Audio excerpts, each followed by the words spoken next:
성경 말씀은 한 시대에 쓰여졌지만 그 말씀은 오늘 이 시대에도 그대로 적용될 수 있습니다. 성경은 하나님의 뜻을 기록한 말씀이기 때문이죠. 우리는 창세기를 읽을 때 자신이 요셉이 된 것으로 생각하고 읽어야 하고, 출애굽기에서는 이스라엘 백성들이라는 관점으로, 본문 빌레몬서에서는 빌레몬은 나다 라는 관점에서 읽고 묵상해야 합니다. 하나님의 말씀은 영원토록 동일한 말씀이기 때문에 우리가 그렇게 말씀을 적용하고 읽을 때 놀라운 변화와 역사가 일어납니다. 삶의 간증이 나오고 기적이 일어날 것입니다.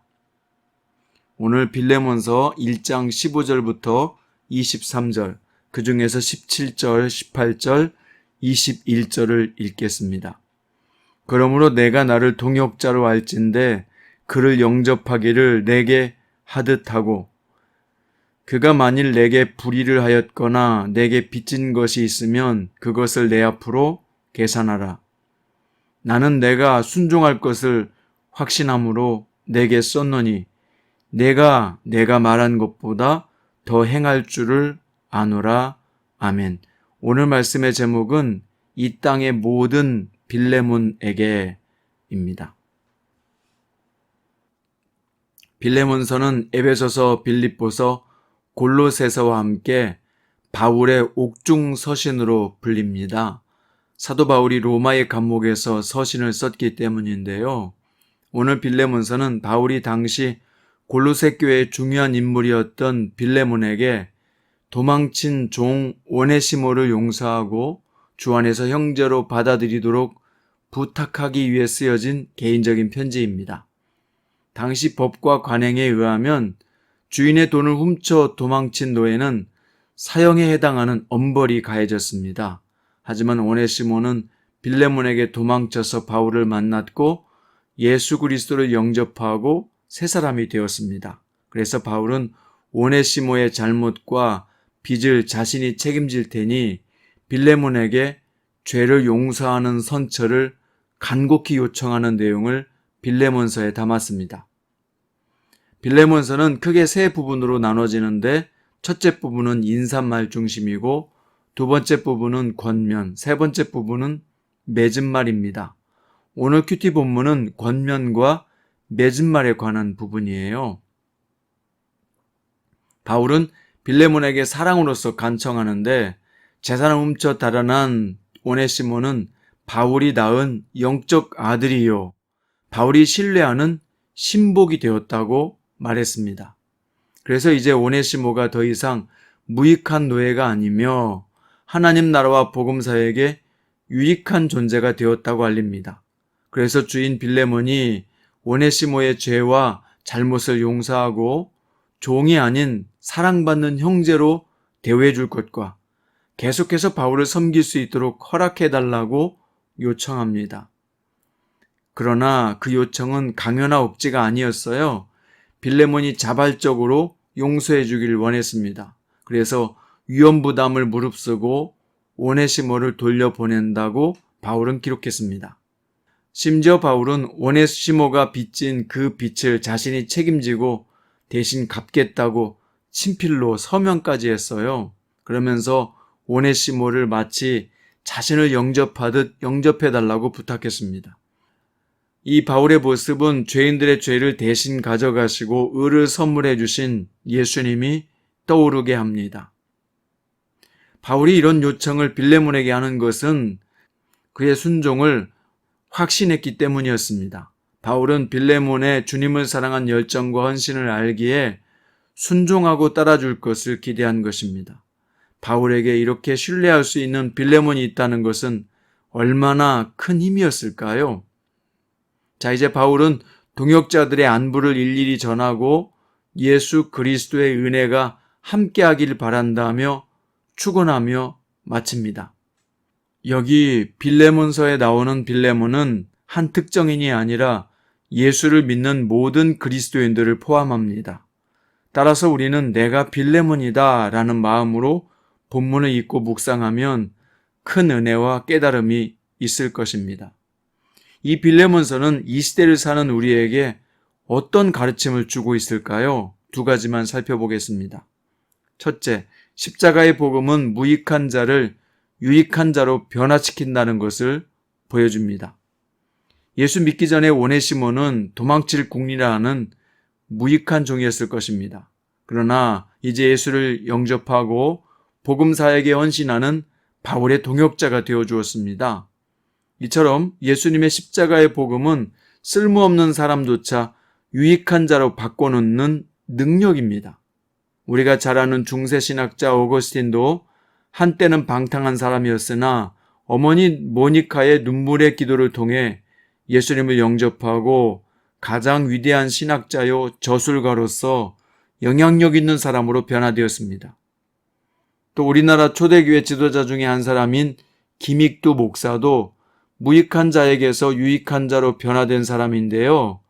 그는 원래 양반집 자제였으나 과거 시험에 낙방하면서 시정잡배가 되어 사람들을 괴롭히는 깡패였습니다. 그러나 스왈른 선교사를 통해 예수님을 영접하고는 순한 양처럼 변화되어 온갖 조롱과 핍박을 받으면서도 사랑으로 다 받아주고 용서했습니다. 그는 마지막 공산당에게 총살로 순교당할 때까지 온 마음으로 복음 전파를 위해서 힘썼는데요. 짧은 생애 동안 부흥회를 무려 776회, 설교를 무려 28,000회를 했고 그를 통해 감동되어 목회자 된 사람이 200여 명이 될 정도였습니다. 본 서신을 썼던 바울도 원래는 교회를 핍박하던 무익한 자였으나 예수님을 만나고 가장 크게 쓰임받는 사도 중에 한 사람으로 변화되었잖아요. 이처럼 십자가의 복음은 능력이 있어요. 무익한 자, 더러운 자, 쓸모없는 인생을 변화시켜 유익한 자, 하나님의 사역자로 변화시키는 능력이 있습니다. 아무리 강팍하고 자기 의가 강한 사람이라고 해도 만약 그가 예수님을 만난다면 새롭게 변화될 수 있습니다. 심지어 살인마라고 할지라도 복음은 완전히 새로운 사람으로 변화시키는 능력이 있습니다. 그러니 우리가 예수님을 전할 때 사람을 구별하지 말아야 합니다. 그가 변화될 것을 믿고 예수님의 사랑을 전해야 합니다. 자, 이어서 본문은 우리에게 하나됨이 무엇인지 잘 보여주고 있습니다. 바울이 빌레몬이 자신의 종이었던 오네시모를 사랑으로 용서하고 받아줄 것을 요청했습니다. 사실 빌레몬 입장에서 한번 생각해 보자고요. 자신을 배신하고 돈까지 훔쳐 달아난 오네시모를 처벌하지 않고 용서한다는 것은 상당히 힘든 일이었을 것입니다. 다른 노예들도 영향을 받을 수 있고 재산상에도 손해가 많을 게 분명합니다. 그러나 바울은 오네시모를 종이 아니라 형제로 받아줄 것을 요청합니다. 이것은 무엇을 뜻합니까? 예수 그리스도 안에서는 어떤 신분이나 인종의 차별 없이 빈부의 차이 없이 동등한 인격체로 서로 존중하는 형제 자매가 될 수 있음을 보여줍니다. 또한 바울은 고린도전서 11장에서도 남녀의 차이는 있지만 차별은 있어서 안 된다고 강조했습니다. 갈라디아서 3장 28절은 이렇게 말씀합니다. 너희는 유대인이나 헬라인이나 종이나 자유인이나 남자나 여자나 다 그리스도 예수 안에서 하나이니라. 그러므로 큐티 가족 여러분, 우리도 주 안에서 성도들을 동등한 인격체로 존중하고 높여주어야 할 것입니다.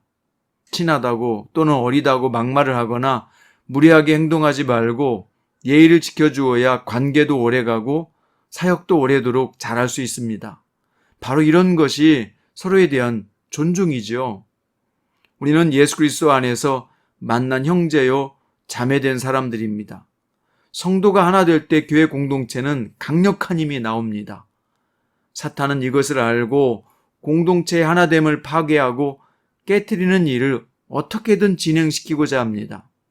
성도들이 하나가 안 되어야 어떤 일도 할 수 없다는 것을 잘 알기 때문이죠. 우리가 서로 사랑하는 일에, 하나 되는 일에 힘쓸 때 사탄은 힘을 쓰지 못하고 떠나갑니다. 사탄을 무력하게 만드는 일에 그래서 우리 모두가 앞장서야 하는 거예요. 다른 게 아니라 이런 일이 가장 멋진 사역 중에 하나입니다. 한번 여러분 상상해 보세요. 주인과 노예가 하나 되어 평등한 관계로 사역하는 그런 교회를 말입니다. 남녀가 서로 존중해주고 젊은이와 노인들이 서로의 강점과 약점을 인정하고 보충하는 교회. 서로가 다르지만 그 다름을 틀린 것이 아니라 강점으로 바라보고 세워주는 그런 교회 말입니다. 우리가 꿈꾸는 교회요. 하나님이 기뻐하시는 교회입니다. 큐티 가족 여러분, 십자가의 복음은 어떤 사람도 변화시키는 능력이 있습니다. 여러분과 저도 십자가 아래 변화된 사람이지 않습니까? 그러니 과거의 옛사람으로 돌아가지 맙시다. 본문은 우리에게 공동체 하나님을 잘 보여주고 있는데요. 우리도 출신과 성별, 직업과 나이는 달라도 함께 주님의 몸된 교회를 이뤄나갑시다. 그것도 정서적으로 건강한 교회를 세워나갑시다.